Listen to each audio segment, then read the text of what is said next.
Well, Lyndal grew up thinking her only sibling was her brother. Then she did a simple DNA test, and that's how she met Gabe, a half-brother conceived through a donor.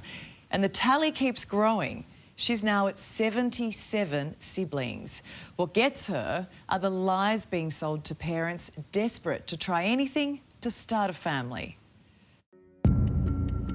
I'm a person, not a product, but the whole way through they've treated me like I was just an output on their bottom line. It's not about patient care, it's absolutely about profits over people. It's the ultimate violation, isn't it? It's a violation on every level. In the world of IVF, these three groups are considered individual pods. They represent families created by the same sperm donor. The clinics creating the lives, treating them like products, but they say they're neither of those things. They're people who've each found themselves at the centre of mistakes in an industry making headlines around the country. Monash IVF has been caught up in another embryo transfer mixer. A woman was mistakenly implanted with another couple's embryo. Has resulted in a mother giving birth to another couple's baby. Until recently, Lyndal and Gabe were strangers.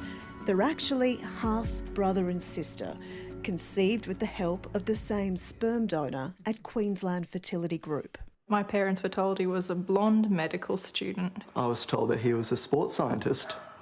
But, what? Yeah. Both stories are wrong. Our very brunette donor works for government. He hasn't got a university degree. And if that's where the story stopped, it would almost be harmless. But this is just the beginning. Our donor donated 325 times and they kept using that sperm for years and years and years. So, how many half-siblings do Lyndal and Gabe actually have from clinics across the industry? 77. And that's where we've landed. There will be more. We've probably got, I'd say, between 250 and 350 siblings out there. That's a reasonably conservative estimate. Both were conceived through the Queensland Fertility Group. It's where Anastasia Gunn went with her partner to create their family of 3 sons.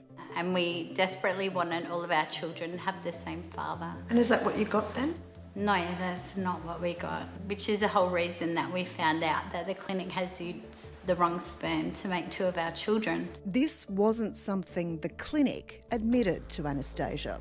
The family conducted their own DNA testing when the 2 younger boys developed a genetic condition their eldest son didn't have. He's in chronic pain. He's in chronic pain the same way elderly people are. His whole life he will be medicated and need treatment. And if you had seen a donor profile back in the day that listed this as a medical condition, would you have chosen that donor? Of course I wouldn't choose that for my children. Who would choose that for their children? Like, you'd have to be a monster to choose this life for your children. Desperate for answers, the Gunn family took their fight to the Queensland Health Ombudsman, who late last year urged Queensland Fertility Group to cooperate, hand over all relevant health information to the family and contact others who received the same sperm donor. These are recommendations that then they go and review 2 years later to say, well, were the recommendations put in place? And what's the penalty if you don't do it? There is no penalty. Unless you take the clinic to court and sue them, then there are no answers and there are no penalties. 1 in 10 Australian children are conceived with the help of assisted reproductive technologies like IVF. The industry is worth $800 million every year. And while there is state and territory-based IVF guidelines, there are no national laws or independent government agency policing fertility clinics. No standard laws that stipulate a donor must legally prove their identity in a clean bill of health. No national limits for how many times a donor's sperm can be used. And the clinics are not legally bound to reveal mistakes or provide critical health information to parents and the children created. Remember, this is a multi-million-dollar industry fueled by taxpayer-funded Medicare rebates.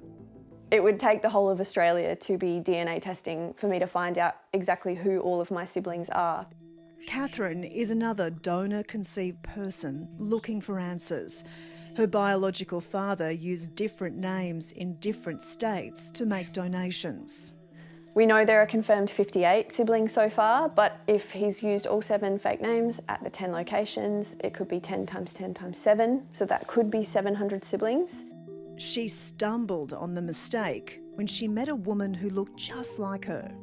And we had different donor codes, and so I thought there's no way we could be related. She was from a different state and there's no way we could be related, but she was the first match I found on my DNA testing. They've since discovered the donor has schizophrenia and a genetic predisposition to bowel cancer. What state Catherine's half-siblings live in will determine whether that information has been passed on to families. I think we need national legislation as well, national retrospective legislation and DNA testing for anyone that wants it. Who looks like who? Like, who's got the same mannerisms? Honestly, there is a brother and Sam who are identical.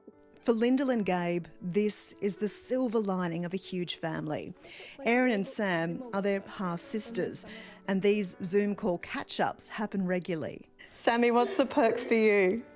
What do you love about it? Free accommodation is nice. You're welcome. The sibling cheek and rivalry is strong, but so is the support.